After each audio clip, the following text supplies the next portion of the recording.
Hey everybody, I've got a really great show today with Philip Jones and Tifiro. Tifiro. You guys, I've been practicing that all day. Tifiro Cook.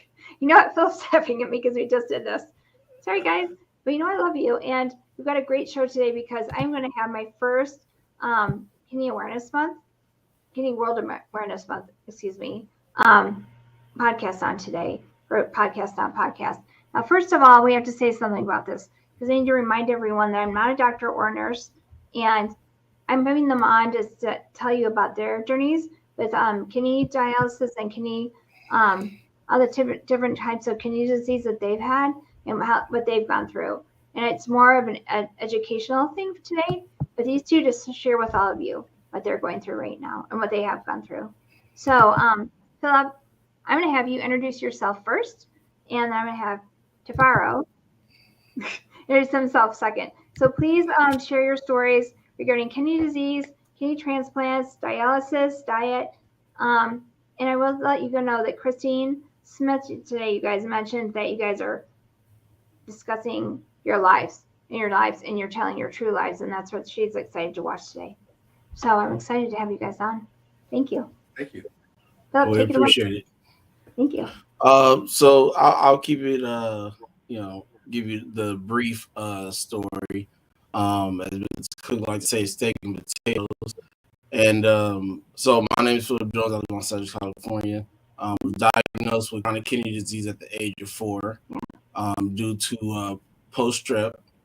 And from the age of 4 to the age of 16, my kidney function was only 30%.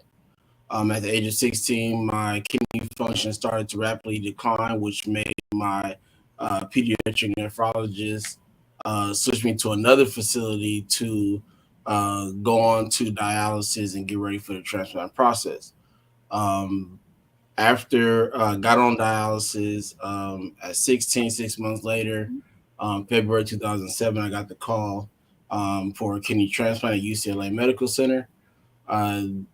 After that, I, when I got that call, I was actually my second semester of my senior year of high school. So I made the decision because I had an option. I could either go to adult school, night school to get my diploma, or just go back to school because I was still under the age, the cutoff age. So the cutoff age is 19. Once you're 19, that's when they say you have to go to adult school or night school or whatever. So I made the decision to go back to school, get my diploma, and do my 12th grade year. After graduation, I went to the 2008 transplant games, and in that, while I was there, I actually tore my right meniscus, which put me in a bad position. And in the airport of having a knee injury, getting on a 4-hour flight in the cramped airplane. So at that time, I was looking for Tylenol, but there was none around. So I resorted to something. If anybody with kidney disease watching this is gonna say, "Oh yeah, that was stupid," but I took Motrin. So Motrin later on down the line is the cause of my kidney actually rejecting in 2010. August of 2010, I went on dialysis. A couple weeks later, after I got out, I had a major seizure that put me right back in the hospital. The month after that, October of 2010, I had a brain bleed, subdural hematoma that caused me to have emergency brain surgery. And that left me in the hospital for about a month. Okay, so it's a lot in between. So I'm gonna skip a lot. If questions come up, I can answer them. But I had a lot of setbacks and other health issues that popped up over the years, and then I finally just kind of started getting my groove back. Being me, doing what I do. So around 2018, 2017, I went back to the theater.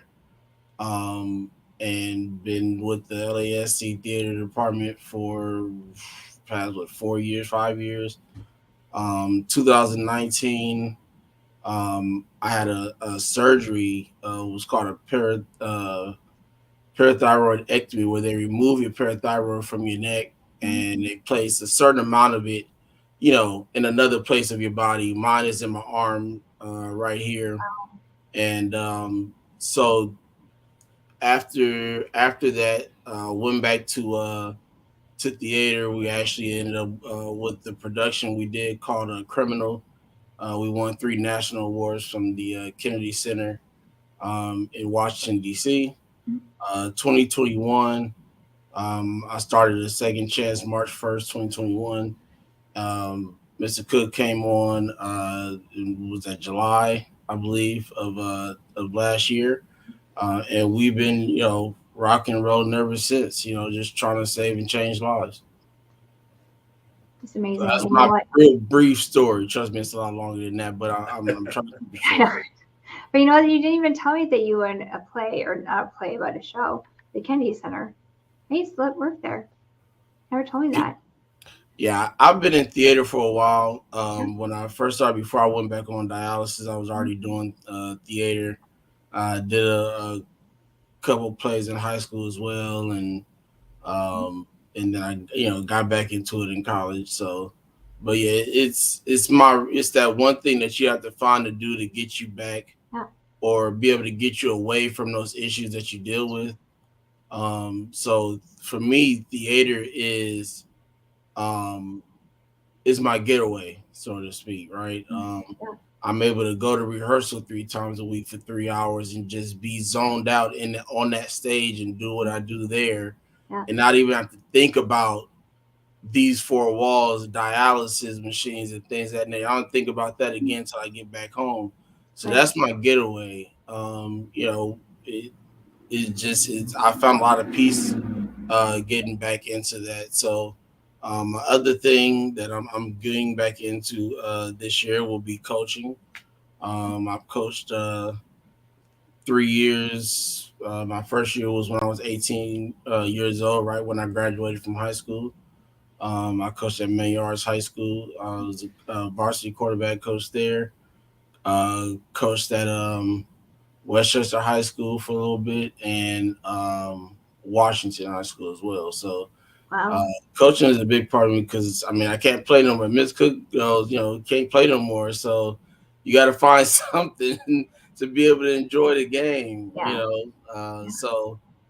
Yeah. Again, that's a big thing I think people need to learn when you're in a situation. Try to find something that can be an outlet for you. The one thing I know a lot of people do is writing. Poetry. Just get a journal, start writing how your day went, things of that nature. Just find something. Walking, gym.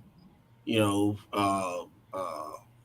open court, or playing basketball, or find you a adult flag football league or something like that, right? Find something Right. that can just take you away from your situation just for a little while. You don't need that much time, just enough to clear your head and say, Right. okay, I'm good. It's time to turn these jets back on.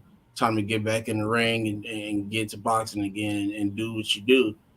But you need that getaway time, that me time, to Right. just say, all right, I'm good. Let's get back at it. So that's where it's kind of theater. Just I loved from the moment I started my first rehearsal. It was like home for me, and it made a very big difference. So That's great. I was going to ask you, but I'm waiting for you also, your cohort here. Tell me your cohort, because this question is for both of you. So, but you can both answer it right now if you want to.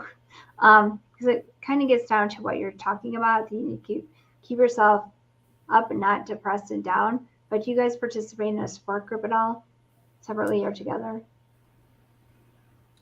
Not being Um, like, I don't per se, I don't per se participate in a group, but I have close friends that had kidney transplants, and some are waiting for dialysis, and we also, I mean, waiting for kidneys. Sorry, and they are on dialysis, and okay, we get together with COVID. It's always remote now, but we always talk, right, and we talk about yeah, the challenges that we have, what's going on with our health, our loved ones, and whatever's going on. It's more of a mastermind, and we Mhm. just come together and Yeah, just talk and bond with one another. So that's how we do it with the right.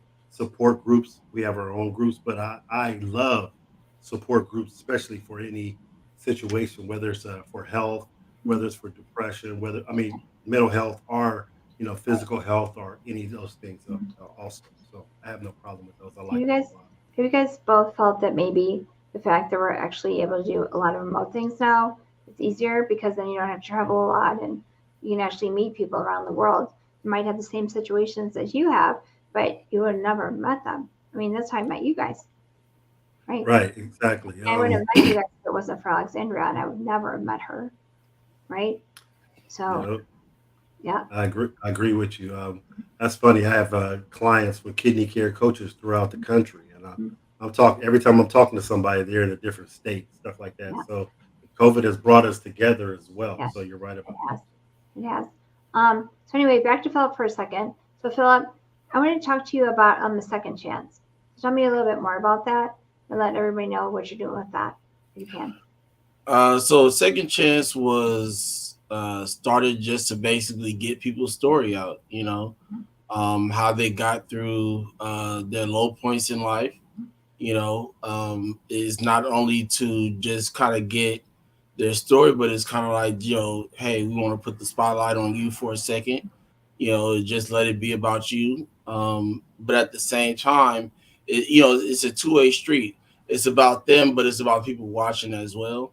Yeah, Because what the people who are telling their story 9 times out of 10, what I'm sure don't understand is that their resources and the path that they took to get through those situations can be very helpful to somebody else that's dealing with that same issue.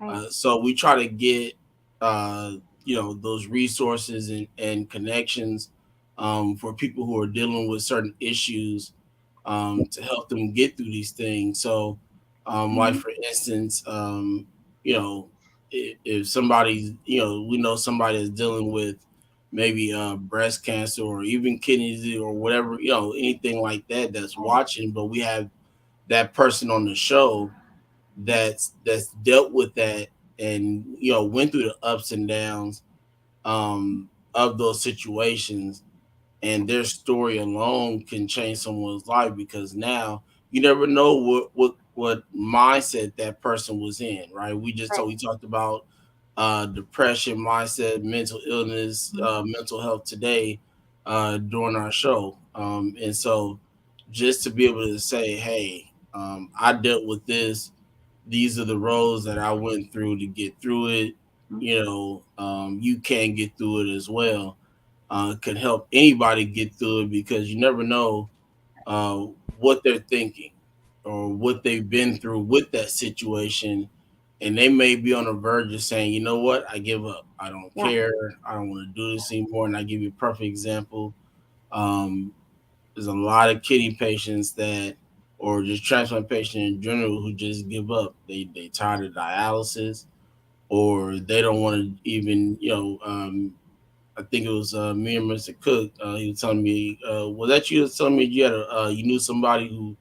didn't want to get a transplant at one point or something like that. that. And, right. So people, you'd be surprised there are people in those situations where, they hear, what happens with transplants and things like that. And they're like, nah, I'm good. I'll just go ahead and do this dialysis thing till it's time for me to go.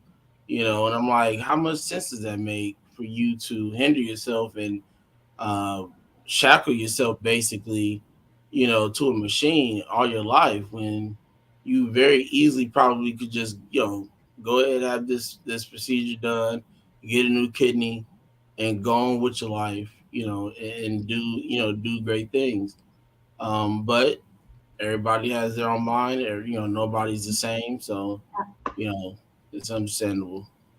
We talked about this a little bit before you went live. So how many different transplant lists do you guys think people should get on? So I'm not, like I said, I'm not a doctor or nurse, so I'm asking these questions just because I've heard of this. I watched your podcast too today.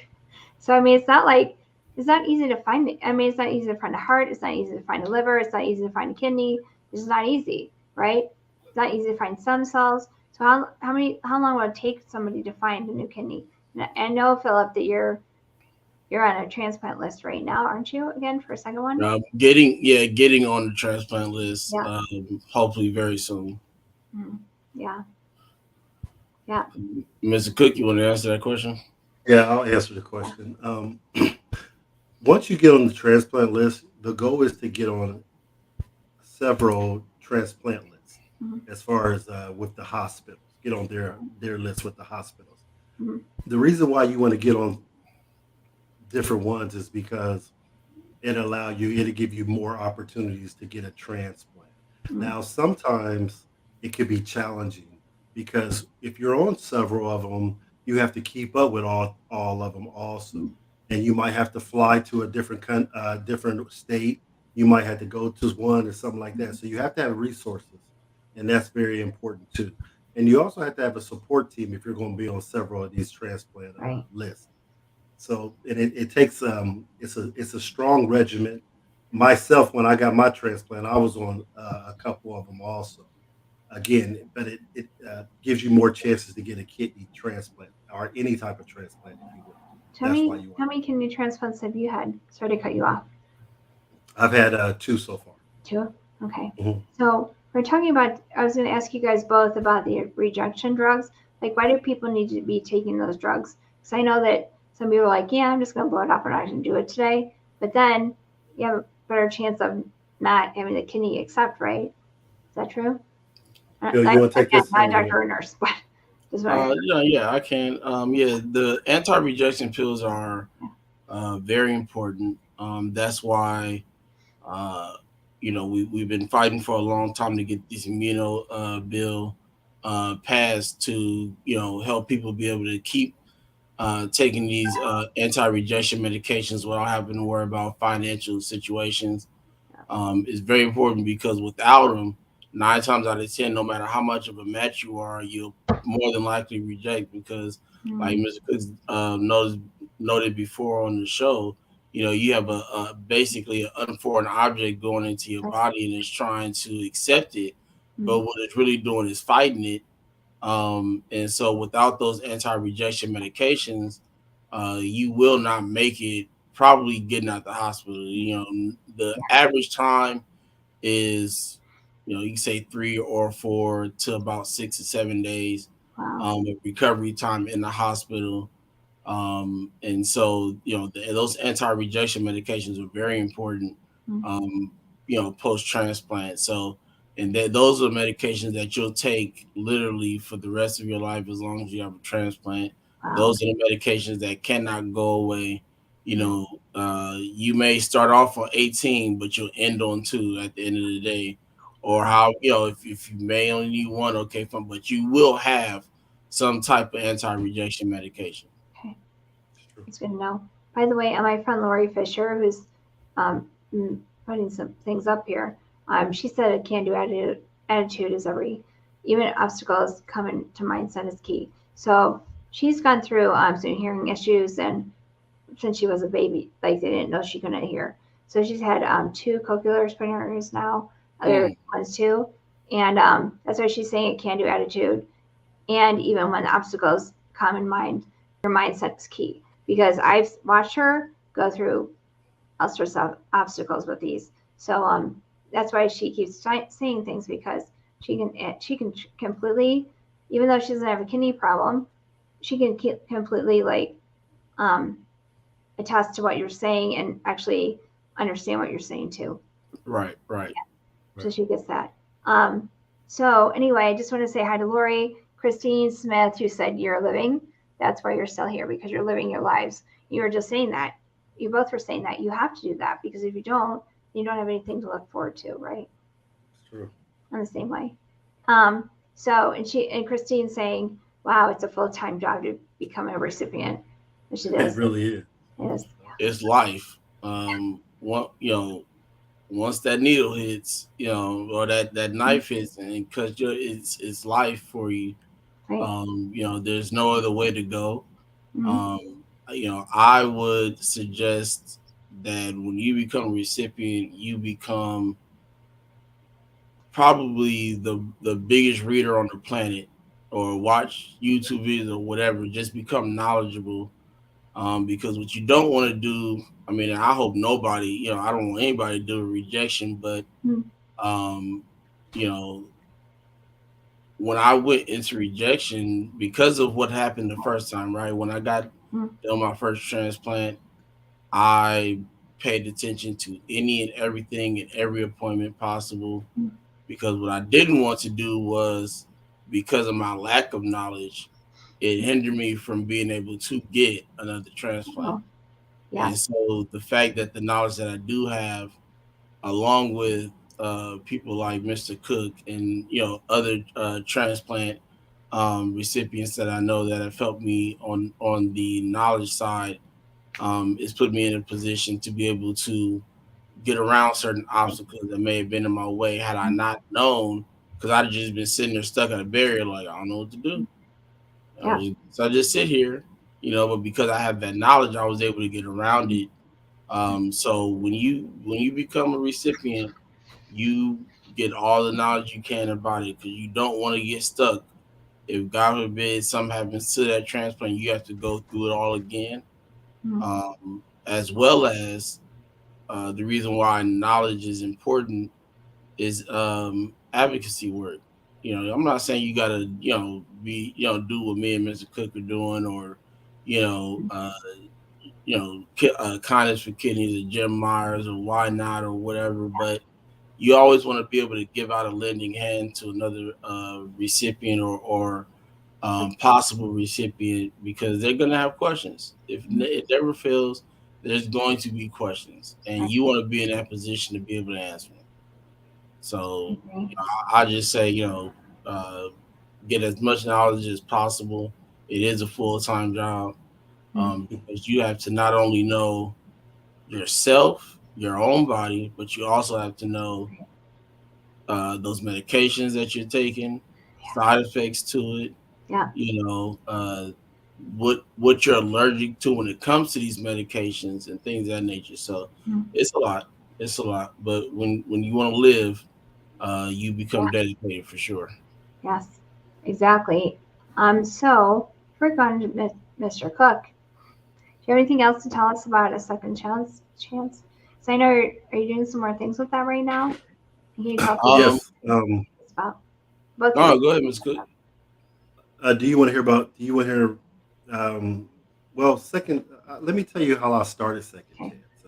Okay. I'll give you a rundown, a little bit of brief meat and potatoes of my story. Okay. I was 18 years old. I had just got a scholarship to play college football Mm, out in California, from Ohio to California, and mm. was playing football. We were in two a days. Everybody was losing weight because you're playing. You're practicing so Right. much, and I was steady Yeah. gaining weight. Couldn't understand why. Was Mm, running down the field, and my heart. I felt my heart beating in my head, and it was strange. So after that, I stopped in the middle of the field, and my coach come out, Cook, you're dogging it. I said, Nah, something's not right with me. So they took me into the trainer's room, mm. and they took my blood pressure. My blood pressure was 215 over 180, and so they Wow. knew something was wrong, right? Wow. Yeah. And they knew something was wrong, so they rushed me to the hospital. It was kind of crazy because at the time I was 18 years old, but I was Mm, 240 pounds playing linebacker in college my freshman year. And they took me to a pediatric hospital, which was crazy because I was still a pediatric, even though I was this big football player kid. Um, yeah. so the first thing the doctor says to me, he takes my blood pressure. He sees it's 215 over 182 or something like that. It was really high. He goes, Have you ever had any kidney problems? And I look at him like, Now I heard of kidneys, but I don't know anything about kidneys. I'm here just to play football. Yeah. So he looks at Yeah. me like, okay. So he Very gives me funny. Lasix. Right, right. He gives me Lasix, and I urinate like 22 pounds of fluid off of Oh. it. They called my parents, and my mom and dad were like, I have to come home. And I didn't want to come home. So my coaches was like, we're going to watch him and everything. But the doctor insisted on giving me a biopsy. So he gave me a Oh. biopsy, and he found out that I had glomerulonephritis. Now, glomerulonephritis is when the glomerulus in the kidneys, which are the filters of the kidneys, they were letting me pass protein through them. So that lets you know right there that they Mhm. wasn't working properly. Mhm. So the normal person might leak about about 0.05 grams of protein a day. I was leaking 24 grams of protein a day, which was a lot. So that was letting them know right there my kidneys weren't working good. So I played that year, my freshman year, and I played the following year. After that, my creatinine was bumping up very, very high. Mhm. So I had to come home. I couldn't play college football anymore with my kidney disease getting worse. So my GFR was going down and my creatinine was going up higher, which was not good. My Mhm. sister came home from college and they fast tracked me and she gave me one of her kidneys. That Oh. kidney I received in 1993. Mhm. From 93 to 96, that kidney lasted. It was a good kidney. Uh, After that, I started going into rejection. They said it could have been a possibility where my sister might have had a little touch of glomerulonephritis also. So right after that, I started peritoneal dialysis. I was doing manual peritoneal dialysis at the time. Then so my life looked like doing peritoneal dialysis. Yeah. I was also a personal trainer at the time also. So I Mhm. started being a personal trainer and I became the fitness director at the YMCA. So I was doing fitness, training people and everything, and still doing my dialysis 5 times a day. And I was doing manual dialysis. My buddy and I, we decided to open up our own fitness studio. So we opened up our own fitness studio, and I was still doing dialysis, Mhm. which was crazy. So my day looked like I would go get up 4 o'clock in the morning, do my first dialysis exchange, go to my fitness studio and train my clients. And every 4 hours, I would come home and do dialysis, my peritoneal dialysis, and go back to my fitness studio and train my clients. And nobody knew I was doing these things. Wait, was that? So Did you tell me that's when you were carrying around that 2 liter or 3 liter bag around with you? yes, yes, I had 3,000 liter bags You have to tell of people about that. peritoneal, I was like, that's yeah, a crazy. peritoneal solution in my stomach, and I'm still training my clients and everything. Well, what happened with that was eventually my peritoneal sac burst on my side, and I got septics, and I had to stay in the hospital for 38 days. I got out for 4 days, and then I had to go back in for another 32 days.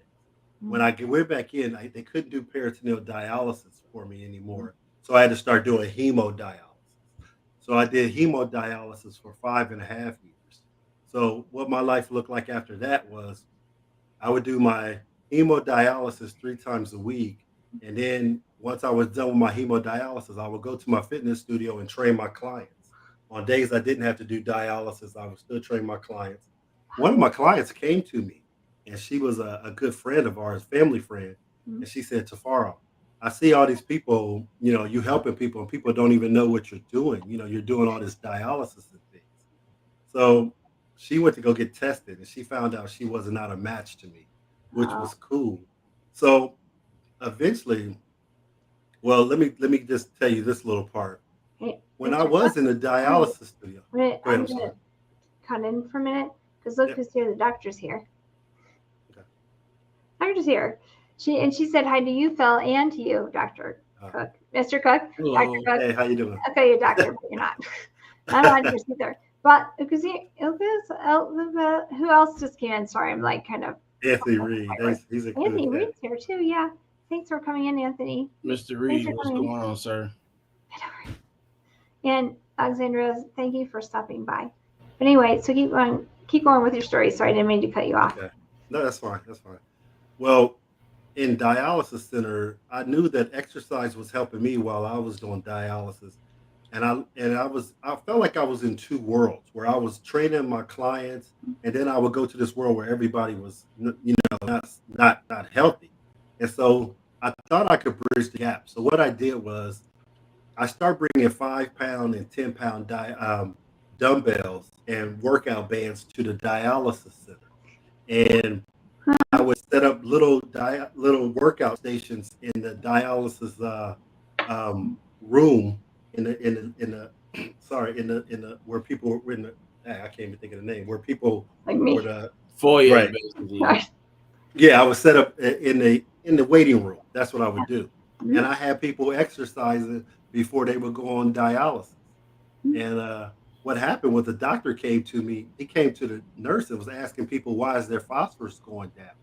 And he said, hey, this guy, this Tifiro is bringing weights to the dialysis center. He's helping people out exercise.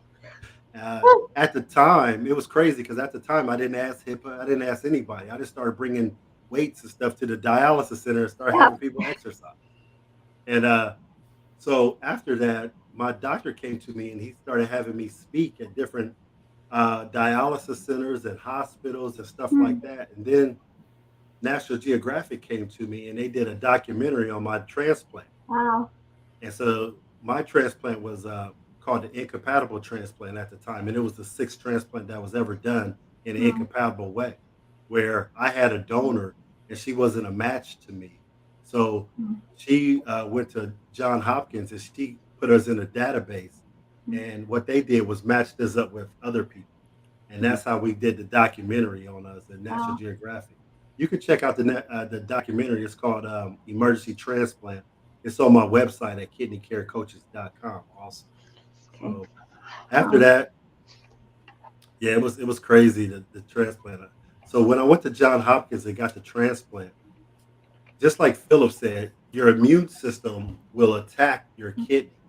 So I had a kidney my first kidney had high titers, and that's high antibodies. And so if they gave me a kidney, those high antibodies would attack my kidney immediately. So what they did was they had to give me plasmapheresis. So I did over close to 55 treatments of plasmapheresis when I was at John Hopkins. So my day looked like I would get up in the morning, do dialysis. I'm sorry, do plasmapheresis for 3.5 hours. Then I would leave there and do dialysis for 4.5 hours. Then after that, I would come. They would give me a protein called cytogam, and I had to do that for 2.5 hours. They had to do that every day so I could receive my kidney transplant to bring my titers down. And it was really grueling, and that's why they did the documentary on me. National Geographic did the documentary on me and everything.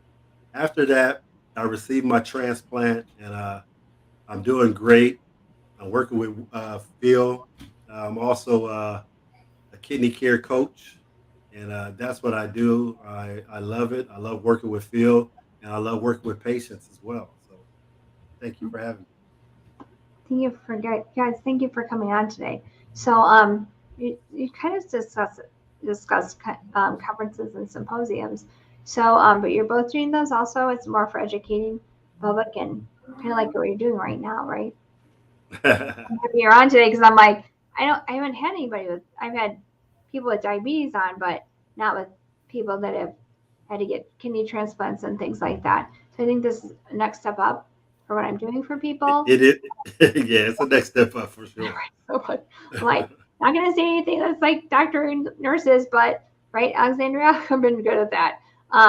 But it's very important, I think, to just kind of let people know what you guys are doing and how you're helping people. So thank you. So when's your next conference, or is everything online right now? Yeah, everything is online. We don't have a date. We're talking about certain topics. We try to go after the things that are a need right now. Right. When it comes to being informative and educational. Right. So considering we just did 2 conferences in 4 months, Wow. we'll probably take a little longer than what we did in between because it's 2 months, I think, around in between both conferences. So, once we get the right thing down, people so far stop leaving me going on trips and things I like heard that. that today on your other podcast. I was like, dude, it's a we matter can get these things done, but no, I'm just World playing. Cancer World Kidney Month, right? Yeah, so but yeah, we haven't figured out what the next one is. We've in the past almost the past year we've done actually 4 in total because we also did 2 with the Why Not Foundation. for pediatric patients, one in April and at the end of July. And then we did ours the first one was in November, and then the one we just did at the end of February. So four altogether within the past year. The main thing for us is, trying to just be informative, educational, be able to give the knowledge to people, so they, know what's going on, because, just like Jonathan Trailer, Hope of Jonathan, Ho's our good friend.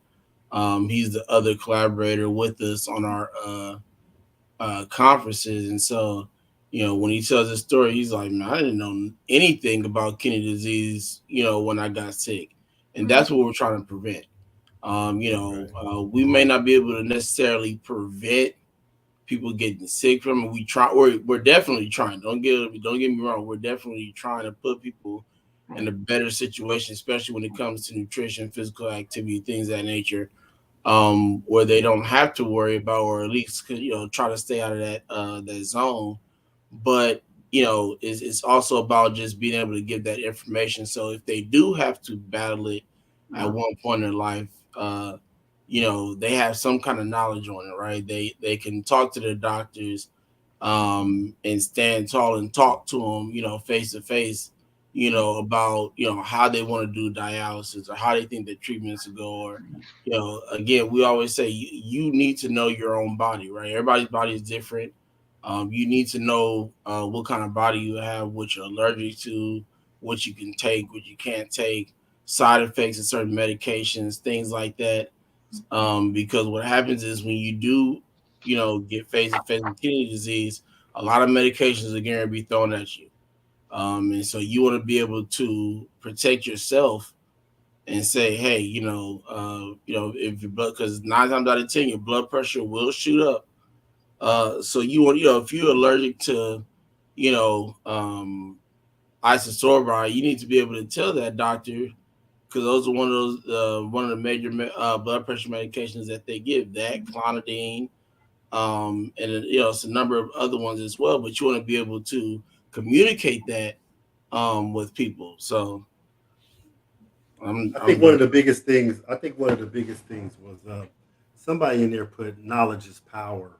Yeah. I can't remember what that was. And when our goal is to educate and knowledge people on all types of transplant relatable things, whether it's heart, lung, liver, kidneys, and also let people know of the ramifications of some of these things like diabetes, high blood pressure, some of the various diseases that can also cause one of your organs to go out. And that's what we do on Second Chance. And that's the goal. And again, if somebody comes and God forbid this happens to someone, what our show does is give you the information, like Philip said. You can stand tall in front of your doctor with confidence and understand what they're saying, because a lot of times people get scared of what we call white coat syndrome. As soon as they see the white coat, they clam up and they don't want to listen, or they're scared to even say something to them because somebody's giving them knowledge. And just like Alexandria said, she just said preventative measures. That's the key right there. That's the word I was looking for. Thank you, sis. I appreciate it. But again, I say we understand in the comments. Right. Yeah. Exactly. You said it so elegantly. So again, and that's what Phil and I do, And we also, we're also passionate about helping people too. So sometimes when you hear our show, we might get passionate about a situation. We might get, reared up. We might, get emotional about these things because it's dear to our heart. We're not just going through the motion talking about this. We have feelings, and we feel, when somebody is going through something like that, and we might get emotional, and you'll hear our emotions on our show. We're human. But don't get me going, because I don't have bacon today. So I'm known for the bacon. I pull out the bacon when people get upset, or I get upset. I'm out of bacon, so I can't pull that out. So there's no crying. There's no getting upset today. Okay, guys. But Alexandria actually said that your YouTube content is fantastic and informative and super relevant. So anybody that needs more information on Thank kidney you. disease or kidney anything, diets, anything, because what I like about this is that I know that you guys are doing stuff on diets. I'm assuming that's coming from care coaches, from kidney care coaches. Are Yes. you doing that with diets and stuff? Okay. Oh, exercise, diet, Yeah. medications. What kidney care coaches is all about is being your accountability coach. You Right. know, we echo what your doctors are saying. A Mm-hmm. lot of times you can see your doctor, but you can't see your doctor all the time to get the information. So what we do is we echo what your doctor is saying, and we keep you accountable on what they're saying. Not just okay, do this. No, I'm giving you homework. I want you to have these regiments, and I want it to be done right. So, because our goal, if you have stage 3 or 4. Our goal is to get you to the next stage, the reversible, stage two, stage one. Our goal is that. If you are on dialysis, our goal right there is to get you to get you on the transplant list and get Mm-hmm. you a kidney, so you won't have to worry about those things. Okay. So that's the goal. And so I feel everybody needs an accountability coach, and Yeah. that's what we're here to do at Kidney Care Coaches. We are your accountability coach. So I have a couple of ways for people to get in touch with you. Um, and how would you like for people to get in touch with you, by the way? They can And go you to guys, www. I'm sorry, I was They going can to say, go. is there anything else that you guys want to share tonight? Because there's Oh, so much information here. Um, Seriously, is there anything else? Philip is really quiet again. Philip? I told you I don't like interrupting when people are No, talking. I know, but I do. I actually was interrupting you guys in the middle because I was like, wait a second. No, I appreciate you saying that, Philip. But would you like to say a couple more words about what you guys are both talking Yeah, about? I know Mr. Cook was going to say something about Kitty Craig, some more stuff about that. So I'll go after he finishes. Okay, sorry about uh, that. No, Phil, go ahead, man. Do your thing. I will say it after you. Go ahead, because I know you was about to start. Go ahead. No, really,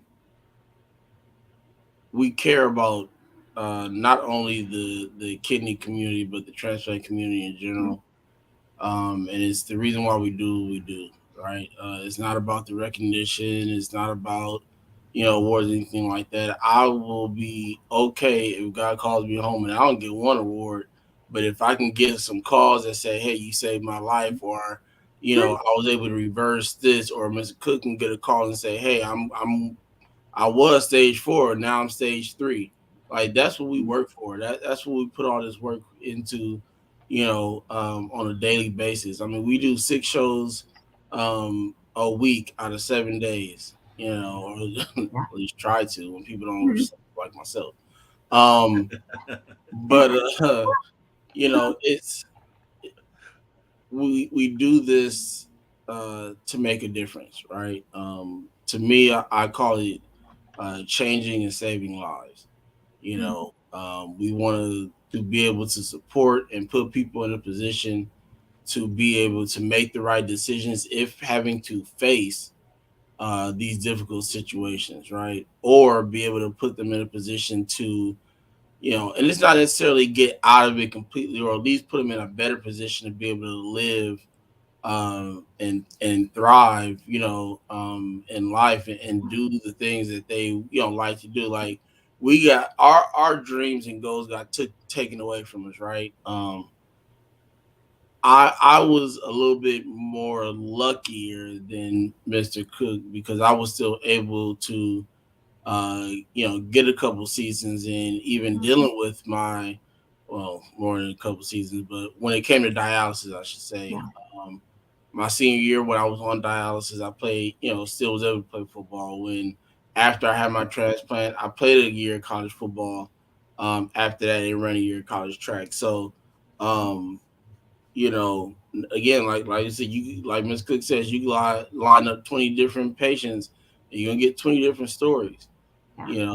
And I just kind of come off the back end of that, and say we might all end at the same destination, but the way we got there is completely different. If you can take a look at MapQuest or Google Maps or whatever to see, hey, well, how did they get there? It's gonna be completely different every time. We might have taken some same back streets or something like that to get to where we are, but the whole route is gonna be completely different, right? And that's what makes everybody's story unique. Sure. So it's all about making a difference. Like I said, saving and changing lives. So I'm done running my mouth. Not rambling. No, Philip. You're done. No, keep going, Philip. No, I was letting Mr. That was my transition for Mr. Cook to finish I know his your transition statement cut from so. earlier. Mr. Cook, how about you? Well, you was asking me how to get in touch with us. You can get in touch with us at Kidney Care Coaches, www.kidneycarecoaches.com.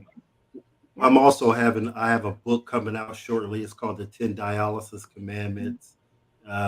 This is 10 things you need to know so you can thrive and survive on dialysis. That's what this book is all about.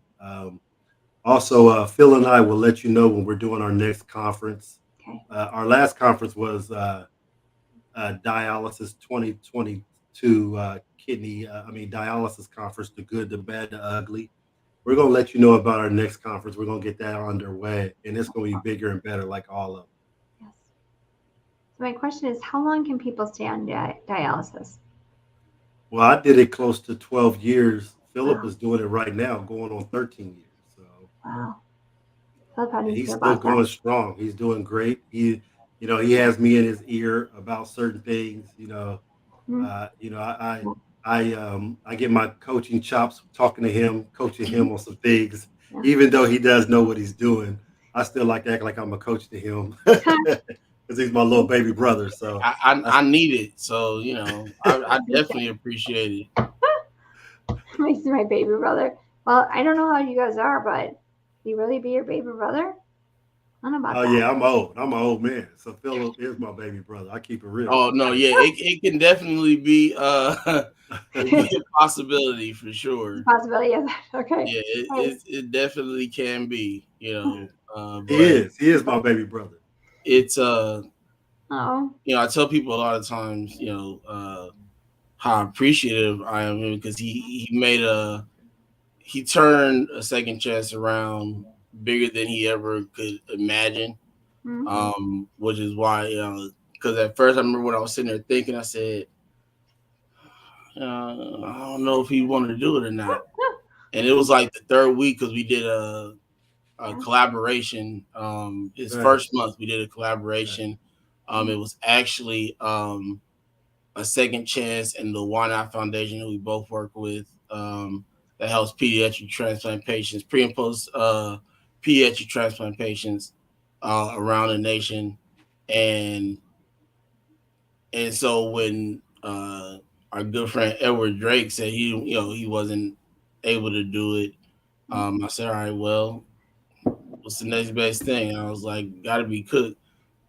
So I went to Cook. He said, yeah, I'll do it. And by that third week, I was like, yeah, I'm not wasting no time. Go ahead, just ask him real quick and get this on over. I'll either get a yes or a no. If I get a no, I'm back in the same position I was already in. If I get a yes, the sky's the limit from that point on. So, we've done a number of great things since he's come on board. Again, like you said, the conferences, along with Jonathan Traylor as well, one of the collaborators in our conferences that we're doing together. And like you said, this next one, whatever it is going to be better than the first two, for sure, because we're not doing these to be mediocre or the same. We're doing it to get better at it, right, and be more informative at the same time, to try to be educational, informative, helpful to people, and get this information. And most of this, you probably can get it on YouTube or something like that, right? But when it just you take it in a little different when you feel like somebody is talking directly to you. So when you get that one person that's just on the screen, Dr. Brookins or Lindsay the nutritionist or Kelsey the nutritionist, or and they're just focused solo screen on you. You kind of can you pay attention to that person and what they're saying and the information that they're giving you. So, whatever, again, like you said, whatever we do, it will be better each time for sure. So all I can say is just get ready because, like I said, the sky's the limit for sure, and we're definitely gonna put the work in. Right. And I just want to say, I just want to piggyback on that because we have good people who we work with. Erica Nicolette from Let There Be Life. She's a great host. She does a wonderful job. We've worked with so far, we work with doctors from Children's Hospital. We work with doctors from Stanford, doctors from UCLA. And I believe there was one cardiologist from Colorado. I can't think of the gentleman's name. I But think again, I don't think it wasn't the cardiologist was from Cedars. okay. I See, think the what liver doctor was from Colorado. endocrinologist was from Colorado. I'm Yes. sorry, you're right about that. And again, and we're bringing people great information from the horse's mouth, from doctors who work with patients and people who have, again, sat in the dialysis chair, have had transplants on various kinds of transplants and things like that. So you're not hearing it from somebody else. You're hearing it from testimonials from people who have literally done it. Right. Yeah. It's really interesting because there's so many. I mean, have you guys heard about these animals for transplants for Yes, it's kidneys and called stuff? xenotransplants. Yeah. We've been focusing on the xenotransplants Yeah. as well. We've been having stories on them. The gentleman who had the heart transplant, David Bennett, he passed away. Phil and I followed him religiously to see where his path was going. We Which also talked. did he have the pig transplant? He had Oh, the yeah, pig transplant. the pig. Okay. Yeah. They're called xenotransplants. Yes. We Mhm. also bring you information about the artificial kidney coming your way and the 3D printed kidney. We talk about all these things. Wow. So Wow. we also talk about the challenges that certain people have doing their dialysis, whether it's peritoneal, whether it's hemo, all these things, and we bring it to you. We bring you the information. Right. We tell from our standpoint, and we tell from other people's standpoints as well. So, Wow. Wow. Hmm. It's really amazing. It is. It's really amazing. I'm just sitting here going, huh? I'm trying to get all this. I started to soak it all in. I'm like, that's a lot of information. So I will say one thing that people can rewatch this on LinkedIn Live, on Jenny's Gold Standard on LinkedIn, Jenny's Gold Standard on Facebook, or Jenny Gold on Facebook, or YouTube. It'll also be posted up on I'm sorry, Instagram too. So I hope that people will watch this again because there's so much information in this. I don't think everybody can get it done. It's all soaked in at one time watching this. Well, I'm not a doctor or a nurse, like I've said. So for me, I'm like, whoa, that's a lot of information. But I'm so glad I had you two on because I would, if I didn't know Alexandra, I would not have been able to bring you guys on because I'm not familiar with this. Also, Philip, he's been on quite a bit, like watching my shows, so I appreciate him coming in too. Anything else? And Philip, I still have all your information on, so you want to tell everybody about your information, how they can get in touch with you? Yeah. You can pretty much contact me anywhere really. Facebook. On Facebook, it's two different ways that you can get in touch with myself or Mr. Cook. Either directly to me. My personal page is Philip Paris Jones Jr. And then we also have a Second Chance has a page as well. It's called a Second Chance Show. Okay. Instagram, like it says there, Second Chance 2021. As well as my personal Instagram, which is Living Testimony. I believe it's 12. I think I don't yeah, remember. I living had it for so testimony. long. I forgot. I ain't lie to you. I looked at it It's when I 12. It's 12. when I tell people like, man, what's your Instagram? I'm like, man, hold on one second. Let me look at this phone real quick. So I Second Chance Show on Facebook, you said? no, Instagram. I have a personal account as well as account for Second Chance. So Yes. that's the same thing on Facebook as well. The only one that I don't have two different pages for is LinkedIn. LinkedIn is basically just all in one. I post all the Second Chance Yeah. stuff from my personal Philip Jones account on LinkedIn. And then also, add Mr. Cook to the post as well for it to show up on his page also. Right. And then, like I said, Facebook, Philip Harris Jones Jr. There's a dash between the Harrison Jones, and then a Second Chance show Yeah. page on Facebook. Okay. So yeah, and then the YouTube page. So I which couldn't I, find it before when I was putting it up. Yeah, I just put up Second Chance show. Yeah, I couldn't find that. There was a couple of Second Chance, like Gay Second Chance, or quite a few of those. There'd be like Second Chance, all these different things, but it's I'll send all this stuff to you when we get Thank off. you, and I will repost that on everything that's up right now. So thank you very much, you guys. I'm so excited that you're here. No, We have we about 5 more minutes. appreciate the Anything opportunity. else? You're awesome. By the way, That's it. Paul, Thank you for having me. I think the doctor. I think that, keep going, doctor. You're not a doctor. I keep thinking that Mr. Cook here want to do something with you because he's jealous that you're still in California. Right? You're in Ohio. I'm like, it's so cold there. It's so cold here right now. It's supposed to snow again on Thursday. I'm in Tampa, Florida. That's where I'm at. What? Oh, that's right. I forgot you moved from Ohio. Alexandria is Ohio. Ohio. There she is again. She's still in the show. Hi, Ohio. Hi, Ohio. Hi, Ohio. Yeah, I'm gonna stay right here in California. I think. Yeah. I'm skeptical because actually Florida was one of those places on my list when I was younger. So I started hearing about all these storms, and so I was like, "No, I'm cool. I'm gonna stay right here. I'm gonna stay right here." Because you know what, in California it's great because when I lived there, you're like, well, you don't know when the earthquake's gonna come, but you know when the hurricane's gonna come. So how bad is it gonna be? Like, how much flooding is there gonna be? How bad is it gonna be? But in California, you're like, oh, that was a little shaker. That's another shaker. It's been a shaker for like a week now, but that's okay.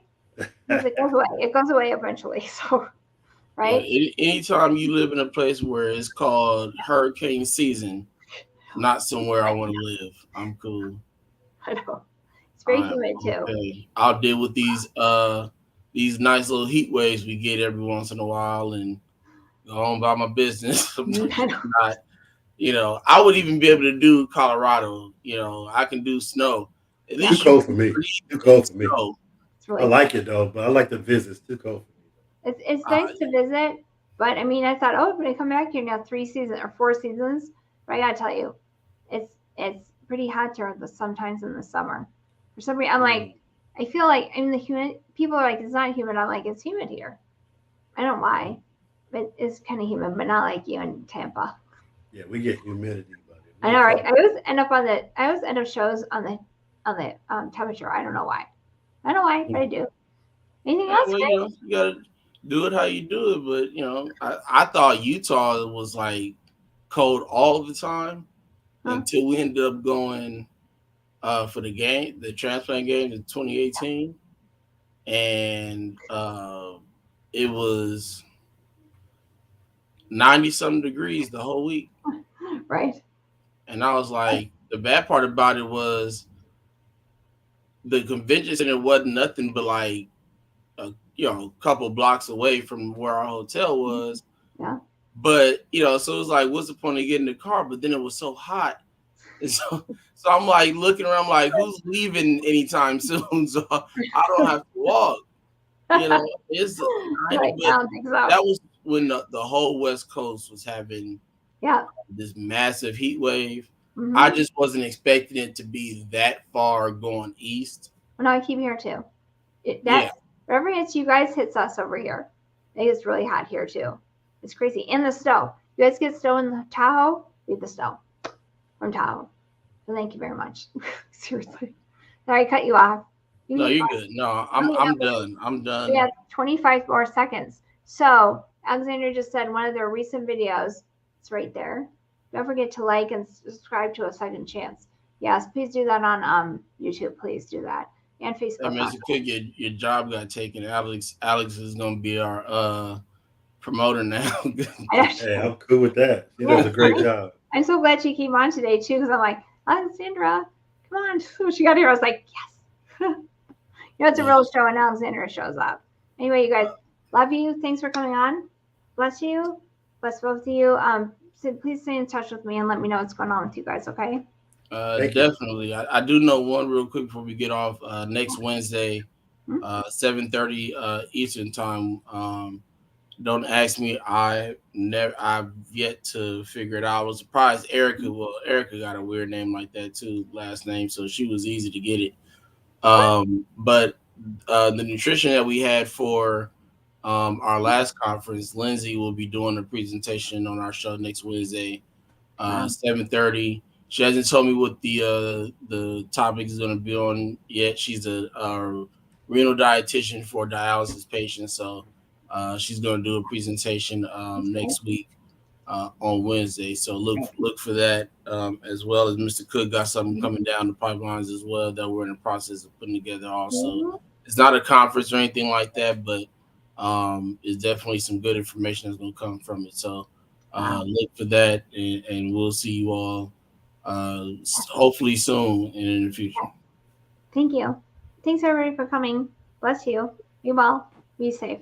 Bye guys. Thank you. Thanks for coming. Bye.